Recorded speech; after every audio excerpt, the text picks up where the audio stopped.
इस देश ने ऐसे किसी कदम का कभी समर्थन नहीं किया, या उस ऐसे को लोगों को भी हमेशा बहिष्कृत किया, दंडित किया। जिस रूप में वो लोग दंडित हो सकते थे वो रूप देश ने उनके लिए चुना। राजनीतिक लोग हैं तो उनको चुनाव हरा दिया। जिन्होंने आतंकवाद का समर्थन करने की कोशिश की, चिमटे से छुआ या सीधे छुआ, प्रकारांतर से या सीधे, जहां भी समर्थन हुआ, नरम रुख हुआ, लचीला रुख हुआ आतंक के प्रति, इस देश ने उन लोगों को घर बैठा दिया। वो किसी पार्टी के रहे, किसी जमात के रहे, इससे कोई मतलब नहीं। कश्मीर से कन्याकुमारी, असम से गुजरात तक एक ही ट्रेंड है। ओसामा जी के रूप में स्वीकार नहीं हो सकता तो नहीं हो सकता। सारी राजनीति एक तरफ, सारी राजनीति एक तरफ। इसका क्या मतलब है? हम इतना नीचे उतर जाएंगे? भारत माता की छाती पर गोली दागने वाले लोगों को सम्मान के साथ याद करने की कोशिश करेंगे क्या? उस जमात को पीएफआई पर बैन लगा। अरे भाई, पीएफआई इस्लाम की ठेकेदार है क्या? नहीं। पीएफआई भारत के मुसलमानों को रिप्रेजेंट करती है क्या? नहीं। फिर आपत्ति क्यों? फिर ये टोन और टेक्सचर देने की कोशिश क्या हो रही है कि इस्लाम पर खतरा आ गया? राशिद अल्वी को सुनिए, चाहे लालू जी को सुनिए। लालू जी छोटे नेता है क्या, या उनकी बात को हल्के में ले ले? उसके शेड्स लोगों को समझ आते हैं कि इसमें क्या रंग मिला है। इतनी टिप्पणी करके आप उठ जाते, तब भी बात बन जाती कि अदालत का निर्णय आएगा तब टिप्पणी करेंगे, सरकार को वहां सबूत देने होंगे। बात तब भी चलो ठीक है, थोड़ी थेतरई होती। ये तो पूरी थेतरई है। और ये तराजू लेके देश नहीं चल सकता कि पीएफआई को दंडित किया तो आरएसएस को 2 लोग पीएफआई के गिरफ्तार करो तो 4 आरएसएस के करो, फिर इनके 4 करो तो उनके 16 करो। ऐसे चलता है मुल्क?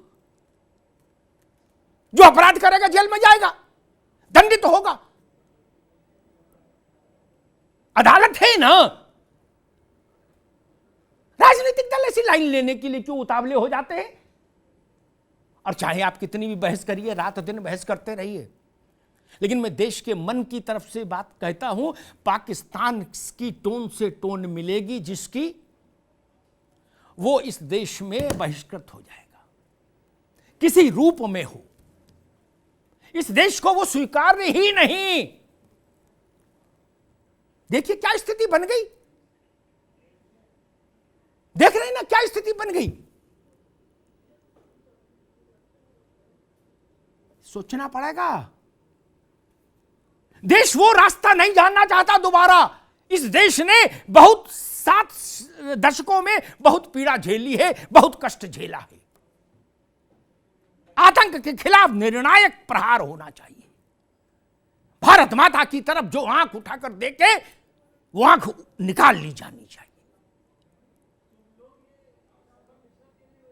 हमारा स्वाभिमान है, हमारी पगड़ी है ये देश, हमारी जान है, हमारी आत्मा है। इस सियासत के लिए चौसर पर बैठाल देंगे क्या देश को? किसने क्या कहा इसकी चिंता नहीं होनी चाहिए। नेता और राजनीति और सरकारें, देश इनसे बहुत बड़ा है मित्र। देश रहना चाहिए, हम दिन 4 रहे न रहे, मां तेरा वैभव अमर रहे। देश का वैभव रहना चाहिए। अगर पीएफआई उस रास्ते में रोड़ा है तो पीएफआई को क्रश करना होगा, ध्वस्त करना होगा उसके नेटवर्क को। और वैचारिक समर्थन भी एक चीज होती है। जरूरी नहीं आप बंदूक ही ले। बंदूक लेने वालों से ज्यादा खतरनाक वो लोग हैं जो ऐसी जमातों को वैचारिक समर्थन देते हैं, आइडियोलॉजिकल सपोर्ट देते हैं और खुद व्हाइट कॉलर बने रहते हैं। वो लोग ज्यादा खतरनाक हैं। जाकिर नायक बंदूक नहीं चलाता है, बंदूक नहीं चलाता, बम भी नहीं चलाता, लेकिन जाकिर नायक ज्यादा खतरनाक है।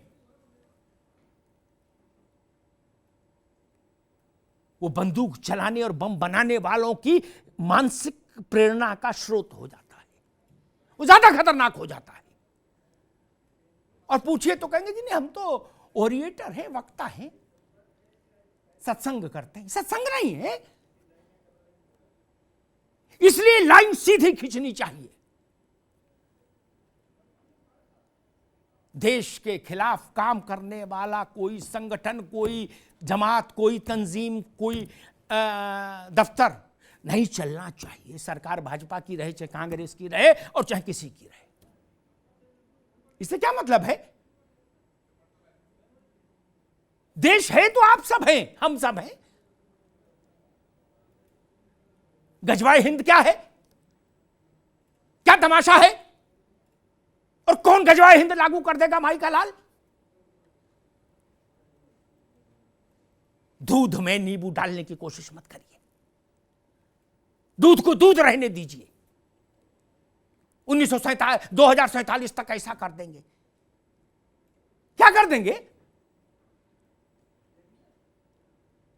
आज जो पीएफआई पर बैन पर विलाप कर रहे हैं वो लोग और उनके आका पाकिस्तान, उनमें एक ऐसे ही थे बड़बोले, उन्होंने कहा था आधी रोटी खाएंगे, घास की रोटी खाएंगे और बम बनाएंगे और हिंदुस्तान को तबाह कर देंगे। क्या हुआ? बर्तन बिक गए। बर्तन खाने को रोटी नहीं, भीख मांगने को कटोरा भी नहीं बचा पाकिस्तान के पास।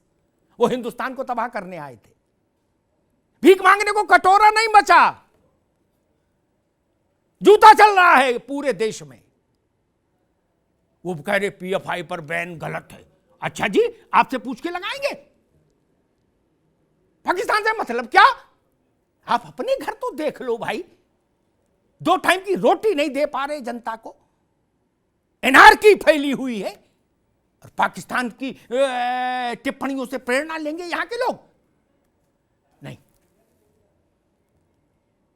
कोई संगठन गलती करे तब उसको सजा मिलनी चाहिए, लेकिन एक्स को सजा मिली इसलिए वाई को बिना गलती के भी 2 थप्पड़ मारो, ये रास्ता ठीक नहीं। यही रास्ता कट्टरपंथ को खाद पानी देता है।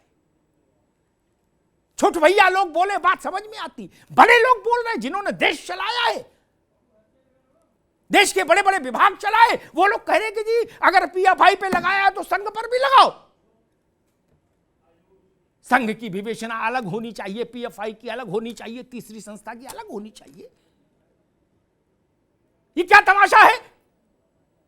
मध्य प्रदेश में एक पादरी गिरफ्तार हुए, उनके पास कई करोड़ रुपया निकला, तो इसका मतलब है सारे धर्मगुरुओं को गिरफ्तार कर लेना चाहिए पादरी के चक्कर में कि भाई पादरी गिरफ्तार हुआ है तो आप सबको गिरफ्तार करो, हर धर्म से एक एक आदमी लाओ और गिरफ्तार करो। ये कौन सा न्याय है? कैसी भाषा है? और जिन दलों को, जिन नेताओं को देश की नब्ज की समझ नहीं रही, देश के जहन को जो लोग नहीं समझते, जिन्होंने देश के जनादेश, लगातार आए जनादेशों से भी कोई सीख नहीं ली,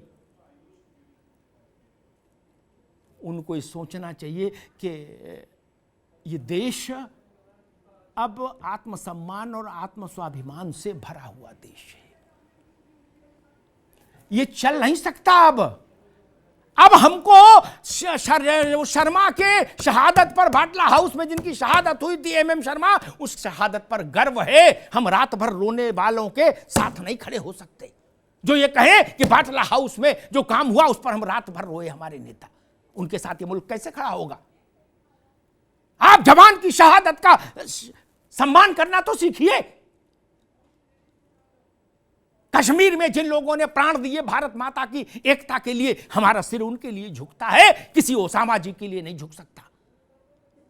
ये सोचिए, समझिए। जहां तक पीएफआई का प्रश्न है, सत्ता ने एक निर्णय लिया, उस अपने पास साक्ष्य जुटाए, कुछ लोग पकड़े गए, टेरर फंडिंग के सबूत आए, आतंक के सबूत आए, मामला अदालत में जाएगा। ये जिम्मेदारी उनके ऊपर छोड़िए, पीएफआई के ऊपर, कि वो अदालत में लड़े। आप उनका मुकदमा क्यों लड़ना चाहते हैं? पीएफआई को अपना मुकदमा लड़ने दीजिए। आप लोग राजनीति करिए, आप पीएफआई का मुकदमा मत लड़िए। अगर पीएफआई का मिजाज भारत के मिजाज से मेल नहीं खा रहा है, भारत के मिजाज से खिलाफ है, तो मैं राजनीतिक दलों से कहूंगा चिनगारी का खेल बुरा होता है, चिनगारी का खेल बुरा होता है। इस आग से मत खेलिए, बहुत कम पूंजी बची है, उसको बचा के रखिए। ऐसे उपक्रम करेंगे तो ये पूंजी भी चली जाएगी।